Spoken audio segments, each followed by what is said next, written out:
forget that there's hundreds of thousands, maybe even millions of people out there who've never had that opportunity. And last year, for the first time, and we've done it a number of times since, I took some of the sets on the road. I took part of the bridge. I took the captain's chair and the helm and the islands they sit on, and created a backdrop from a photo that was taken of the studio. And I brought it to conventions. And I've had people come up and cry. I've had people come up and hug me. I've met a number of people.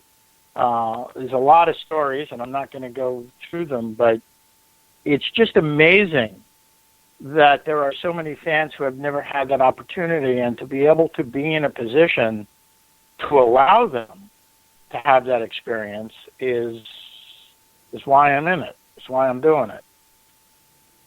Well, you know what? For people, even young people, I mean, let's face it, Star Trek, you're going to see it forever on TV, as long as there's TV on. And the thing is, you get so engrossed into it. And, just like you, I was a young person when Star Trek came out. And I was immediately, engrossed in it like you wouldn't believe.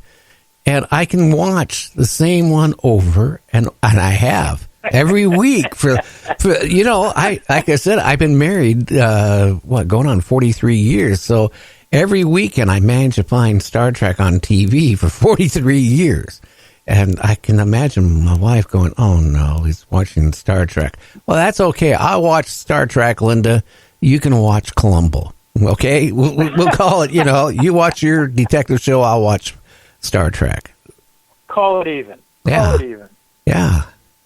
So how expensive is it for you to run this? I'm not asking you for your budget, but I mean, if people out there, if you can go on and make a donation of some sort, to help him keep this going, for people to feel part of, what do you call it? The venture of space, the new frontier. Yep.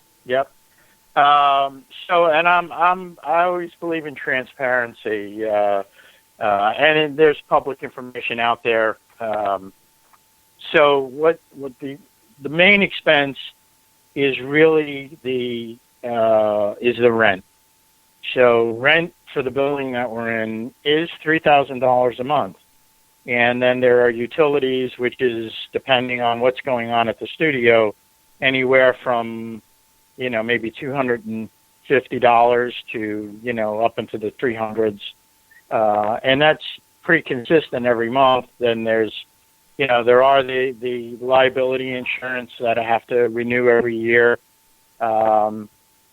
It gets a little costly, and we try to make it affordable to people. So if you want to come in, for example, and again, we are donation-based, and we do, in some cases, try to put something out there that's palatable for everybody. But if you wanted to come in and film a fan film, then we'll rent out the studio, if you will, or we'll ask for a donation of $300 a day. So for $300 a day, making Star Trek, it's sort of a great deal for the people coming in, but it certainly doesn't cover cost. And that's why we look for, like, Patreon. There's a PayPal link. There's a GoFundMe going on right now. And it's really just to cover cost. It's for nothing else. The GoFundMe is we want to do more maintenance to the studio. There's a couple of sets that were never built because they were never needed. The doctor's office. We have a sick bay, but we don't have a doctor's office. And we don't have the front section of the bridge, which would house the main view screen. That was always open because a film crew stood behind it, and everything else was done with CGI. So yeah, it's a challenge sometimes during the month. And yeah, if whenever anybody can help us, we're more than thankful. We certainly want to keep it open and make it available to anybody who wants to come and visit. Oh, wow. What you need to do is send me a link to all that stuff to my email address, and I'll put it up on our website for a couple of weeks. And I would appreciate that, and I'd be happy to do that, Carrie. Yeah, do it. It might take a day or two on my end to get it up, but I'll get it up. I mean, when I ran across your thing, and Vic mentioned about you back, about 8-9 months ago, and I kind of like misplaced you in my brain because I'm getting old. I'm getting senile. And, and then all of a sudden I ran across it and I go, you know what? We need to get Ray on because what you're doing is so great out there for the fans. I mean, look at it. What Vic did and some other people have done, fan base. I mean, let's face it. I mean, it makes you feel like Star Trek is still going on. And if it wasn't for a studio like yours, it wouldn't have happened probably. Yeah, and I appreciate you saying that. It's kind of interesting that, Star Trek it's old technology. It was a forerunner when it came out because there was nothing like it. And as most people who are Star Trek fans know, a lot of our technology today was based on people who said, hey, I don't want to have a phone connected by wire to the wall. I want to be able to sit up on my pool and answer the phone. So, you look at a smartphone today, and it's a tricorder and a communicator in one.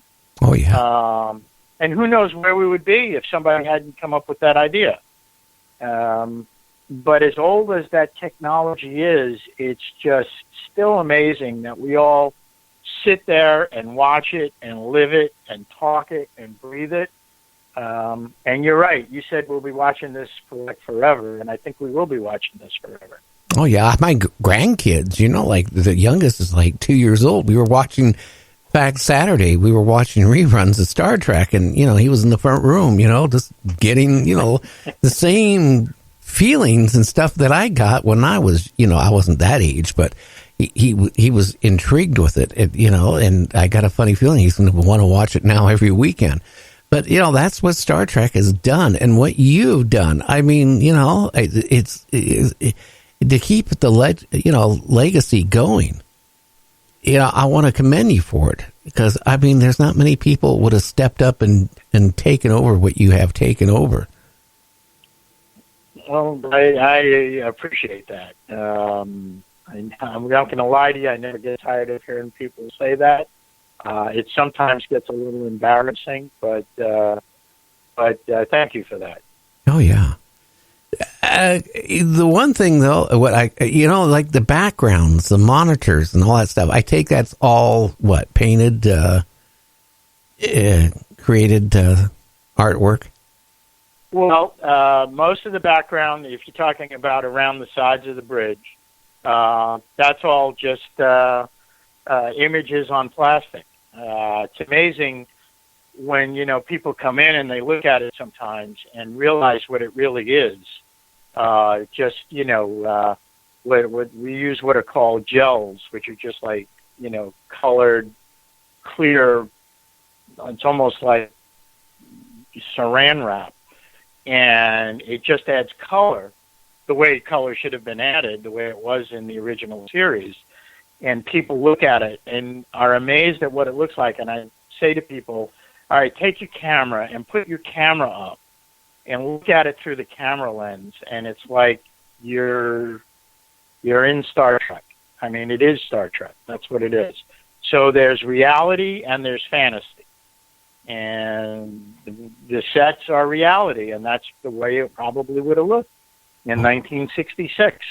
Oh, yeah. Yeah, it's a little crazy. Yeah, I guess so. Now, James is my co-host, is out there, and he's been really quiet. James, you got any input?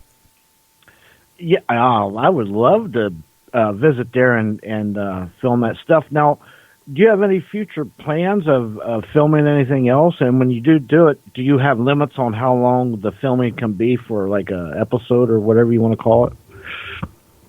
So I mentioned to Gary a little earlier, we have 3 fan films that are coming into film in 2020. There's one in February, another one in March, and another one in April. And you can, rent the studio for as long as you think you need it. Don't cut yourself short, but don't, overbook. You don't want to pay for time you don't need. But there is something that are the CBS fan film guidelines. So anybody who wants to do, and we have a whole thing on our website on making your own fan film. And one of our first asks is that you go look at the guidelines that CBS has put together. And so now, your limit is a 15-minute episode, but you could have two. So you could have a 30-minute episode. And there are some restrictions about, using talent or using actors. And so there are some restrictions, but they do let you crowdfund. And you can crowdfund up to $50,000 for 15 minutes. I don't know who needs $50,000 for 15 minutes of playing Star Trek, but you can do it. So that's the first thing is you look at the guidelines. And when the guidelines originally came out, because people were making episodes that were, an hour and a half long. And so people went crazy and people said, this isn't going to work, whatever, it's terrible. But my feeling is if Twilight Zone could make all those half-hour episodes, then why can't we? So, so there are some restrictions on the guidelines, but I think it's very reasonable. And do you guys have a transporter platform room there, like they did on the old series? We have we have a full set, transporter being one of them. So you can stand up on the transporter platform. There's the control panel that sits in front of it, just like in the original series. And we actually have a fader. So we can fade the background from green to white, just like they did in the original series. And that's how special effects are done. So yes, we do have a transporter. Unfortunately, I still have to drive to the studio, but we do have a transporter. I should say the other thing, by the way, and I always when I walk people through, and we come out of the transporter room back into the hallway, and I say to people, I want you to stand here for a second because this is the most important spot that you're standing on in our set. And I said, that's because right through that doorway there are bathrooms. And in the original series, they didn't have toilets on the Enterprise. Oh, what did they do? No, never mind. Hey, transporter. Hey, Ray, we're going to have to wrap it up. Do you have a website they can go to? Yes, www.neutralzonestudios.com. Lots of information on that. And, I appreciate the opportunity of being on air with you guys. And you guys have an open invitation to come and visit us. I know it's a long haul for you, but if you ever get the opportunity to come east, you're in. Okay, Ray. Again, get me that link or all that information. I'll put it up on the website. And again, I want to thank you for becoming on. You know what? You just made my night by being on the show because you talked about something I love. So, hey, Ray, you have a great week. Thank you, Gary. Thank you, James. And invite me back. Oh, I will. Trust me, I will. You take care, my friend. Bye. Thanks. Bye-bye. Bye. Bye. Well, you know what, James? The phone has been going crazy. I got like an area code 1510. I got a whole bunch of different numbers that's piling up on here steady during the whole hour. Oh, wow. But I can't answer it because guess what? It would have disconnected either Ray or you. Oh boy. So I probably had a good 20 phone calls here in the last 20, 30 minutes. It's been going steady. So we're going to take a break. We'll be back in about 7 minutes. If you do want, now I'm going to give the number, right? And nobody's going to call. You know that. They better call. In fact, they're calling back again. Anyway, it's crazy. So anyway, yeah. Anyway, the number I'm going to give out to call in is 1-253-203-6695. That's 1-253-203-6695. 1-253-203-6695. I'm going to say it one more time. 1-253-203-6695. You can certainly give